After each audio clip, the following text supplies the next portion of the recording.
দুই মাকে একসাথে নিয়ে একটা দিন কিভাবে চলে গেল বুঝলামই না। আর মায়ের হাতের রান্না খেতে কিন্তু অসাধারণ।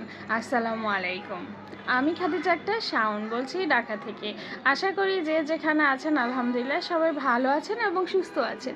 আলহামদুলিল্লাহ আপনাদের সবার দয় আমরাও ভালো আছি এবং সুস্থ আছি। আর আজকে বেশিরভাগ রান্না আম্মু করবে। আম্মু ঘুম থেকে উঠে খাটটা বসিয়ে দিয়েছিল আলুর, যেটা আমি পারি না। তো আম্মু করে সবসময়, আসলে আম্মুকে খাওয়ায়, অথবা আমি যদি বাসায় যাই তখন আম্মুকে বলি।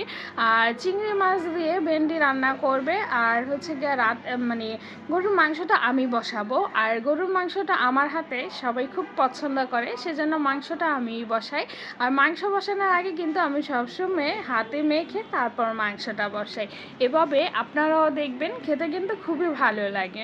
আর আমার মা তো রান্না করছে, ওইদিকে আমার শাশুড়ি আম্মাকেও আসতে বললাম, যেহেতু আমার এক মা আসছে আরেক মাও আসুক, তো একসাথে সব মাকে নিয়ে সময় কাটাবো।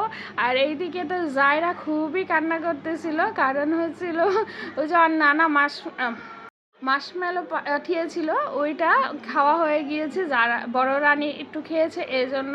আসলে ছোট বাচ্চা থাকলে এরকমটাই হয়, দুই বোনটা ঠোকাঠুকি হয়, এই জন্য একটু কান্না করতেছিল ঘুম থেকে উঠে।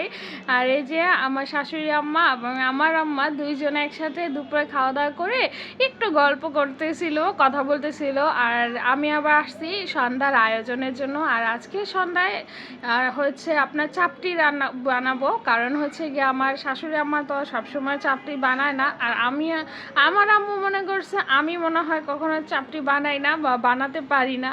তো আমি যখন দিচ্ছি আম্মু বলতেছে খুব সুন্দর হয়েছে চাপটিগুলো, তুমি তো ভালোই বানাইতে পারো। পরে আমি বললাম কেন, আমি কি বানায় খাওয়াই না?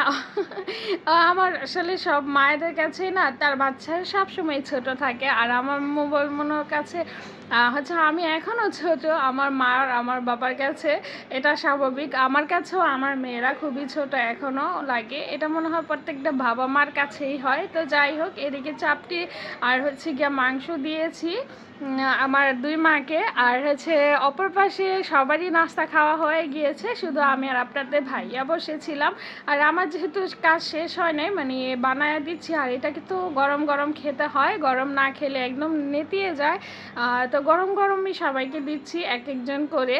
তো আপনাদের ভাইয়া আবার বসেছিল আমার জন্য, পরে আমি বললাম তুমি খেতে থাকো, আমি আসতেছি। তো যাই হোক, ভিডিওটা যদি ভালো লাগে সবাই লাইক কমেন্ট, আর যদি বেশি ভালো লাগে একটু শেয়ার করে দিবেন। আর হচ্ছে খেতে খেতে আপনাদেরকেও আমি একটু লোভ দেখিয়ে দিলাম। আচ্ছা, কে কে পছন্দ করেন চাপটি দিয়ে?